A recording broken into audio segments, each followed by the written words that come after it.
you on Zoom today. As some of you may know, the name Juneteenth refers to June 19th, 1865, when the narrative is that word of the Emancipation Proclamation reached the last enslaved Africans in Galveston, Texas, that they were freed.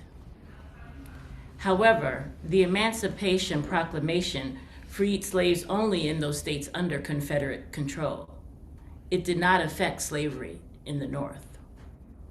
The reason is that, contrary to popular belief, Lincoln's primary motivation wasn't to free the slaves, but to win the Civil War and reunite the Republic. The proclamation gave the South 100 days to end their rebellion, and if they complied, slavery could continue. If they kept fighting, their slaves would be freed and could be drafted into the Union Army. The elimination of slavery, together with the addition of Black troops to the Union military contingent, would destroy the South's economy and hobble its war effort.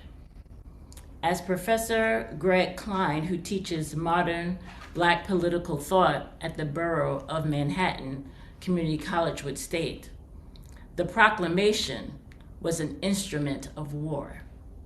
It gave the South an ultimatum, not to end slavery, but to end the war.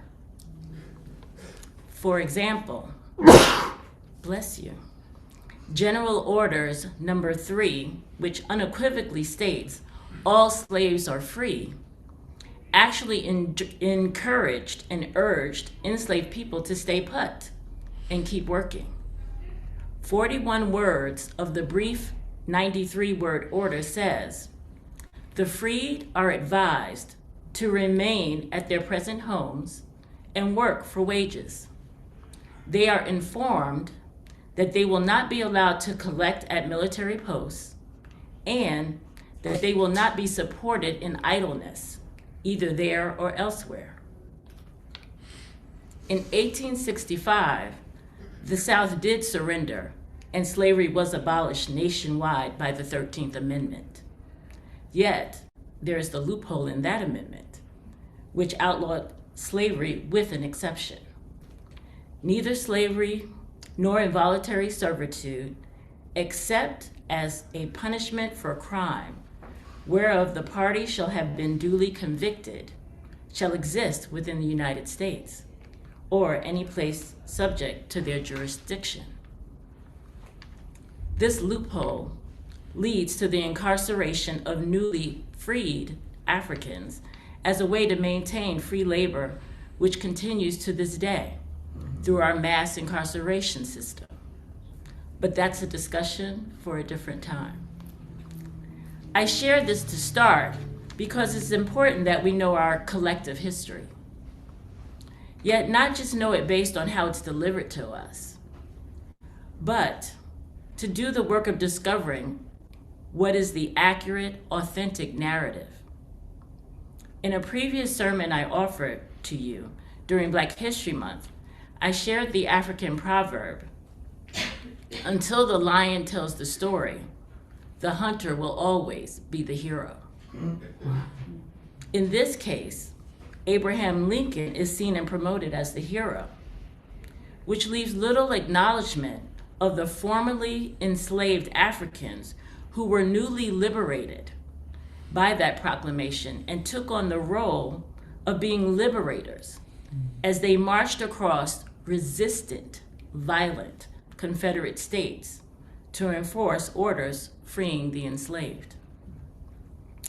So it is with all of this in the background that Juneteenth is called Freedom Day, Emancipation Day, Jubilee Day, or our second Independence Day. Much like the official Independence Day of July 4th, commemorating separation from Great Britain, yet also separation of our humanity, as the Declaration of Independence was not for the enslaved subhuman Africans, nor the merciless Indian savage, subhuman Native American. As Americans, we have a distorted relationship to this thing called freedom, to this concept of independence, to this ideal of liberty. Yet I don't share this to dismiss nor discount the importance of Juneteenth as a pivotal moment in our history. It is a day to commemorate the hardships endured by our ancestors, not just mine. It exemplifies the survival instinct, the ways in which Africans who are Americans have been participating in our own freedom for centuries, and in doing so, we are a demand for liberty and justice for all. For when this country upon which the subjugation and secondary class citizenship of my ancestors was built finally reconciles this lived truth to its declared one of all men are created equal, then we can truly talk about liberty. It's worth revisiting the actual words of the Declaration of Independence, which reads, "We hold these truths to be self-evident, that all men are created equal, that they are endowed by their Creator with certain unalienable rights, that among these are life, liberty, and the pursuit of happiness, that to secure these rights, governments are instituted among men, deriving their just powers from the consent of the governed, that whenever any form of government becomes destructive of these ends, it is the right of the people to alter or to abolish it, and to institute new government, laying its foundation on such principles and organizing its powers in such form as to them shall seem most likely to affect their safety and happiness.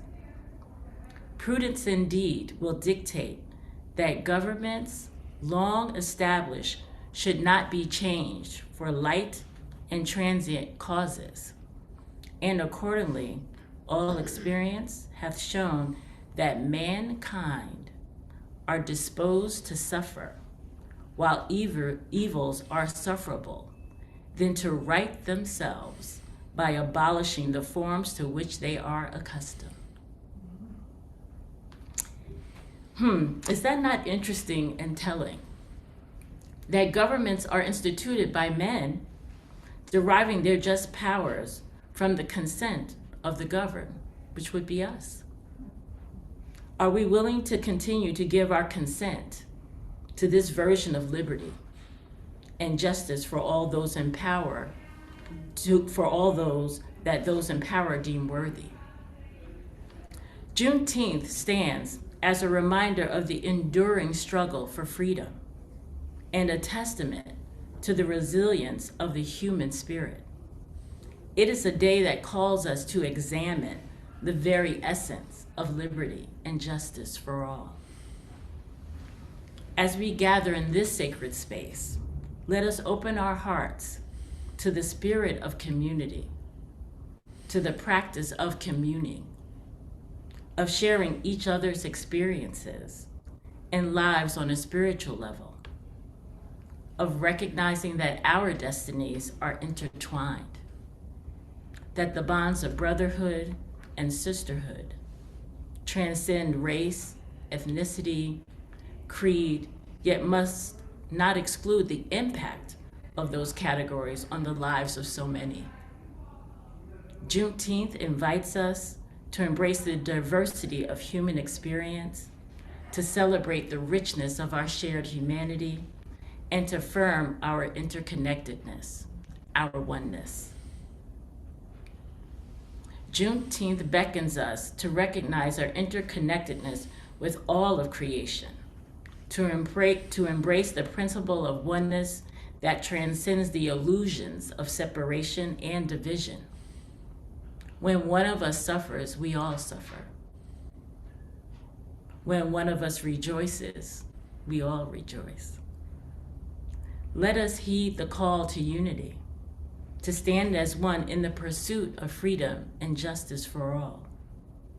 Let us join our consent together as the new Union Army, marching across the country, united in our stance to unify who we are as spiritual beings with who we've been as social beings, to right ourselves by abolishing the forms to which we have grown accustomed.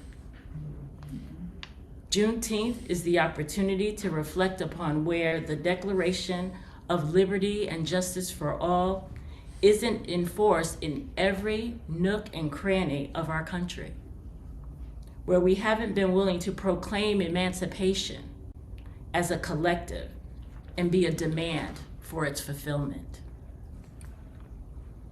In a capitalist country where supply and demand are intricately tied to cost and value, will we demand liberty and justice for all, knowing that to allow for anything less is to cost each of us our liberty?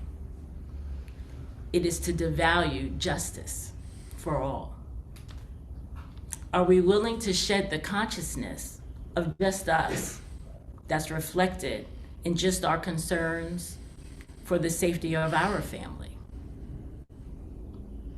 or just the thriving of our neighborhoods, or just the rights of our gender, or just the honoring of our sexual orientation, or fill in the blank of the many categories we use to divvy up our humanity and determine human worth on where each falls on this contrived, consented hierarchy? Are we willing to be the Union Army marching across the country, literally and figuratively, to unify our country through our sacred activism, through our social service, through our cultural practices, through our economic investments, through our political voting, through all the ways in which we participate in our collective living and governing? Will we refuse to let people be free in name only and ask them to stay put while continuing to work for wages of poverty, hunger, suffering, violence, and violation of their dignity, well-being, and ultimately their humanity? Just who are we if we claim to believe in oneness, if we believe that spiritually we are one, yet tolerate and uphold in our everyday living that socially we are not one? How can we believe in an eternal truth of oneness, yet live an everyday trap of division, separation, disconnection, injustice, and lack of freedom as a reality for those with whom we claim oneness? We must be a demand for liberty and justice for all, not just as a conceptual belief, but as a lived and living experience in our collective being for our collective survival. When there starts to be a demand, the results will be there. Juneteenth is a testament to the power of collective action, to the transformative potential of standing together in solidarity with those who have been marginalized and oppressed. It is a demand for liberty and justice for all in every part of this country where it is not experienced. Let us join hands across boundaries of race, class, religion, gender, sexual orientation, age, and all the other categories that we use. May we be united in our commitment to build a world where justice is spiritual responsibility to work for the liberation of all beings. Juneteenth challenges us to embrace our spiritual responsibility to be agents of change in a world desperately in need of healing and transformation. Let us heed the words of the prophets, the voices of the ancestors, and the whispers of our own hearts as we strive to create a world where liberty and justice truly are for all. Will you be the demand to raise the quality of living for every human being? Will you be the demand for health, not just researching how to get rid of disease and illness? Will you be the demand for fairness, not just punishment? Will you be the demand for truth, not just personal or global validation of your own story or the one we've inherited as history? Just where is the demand for liberty and justice for all where you are? Where is the demand for liberty and justice for all where you live? Where is the demand for liberty and justice for all where you breathe? Will you breathe for each other? Will you breathe for me as I breathe for you, knowing that my survival depends on you and your survival depends on me? For I need you to survive. I need all of us to survive. Thank you. If you like this video, please like us on YouTube, subscribe to our YouTube channel, and click on the bell to be notified whenever we post a new video. Thank you.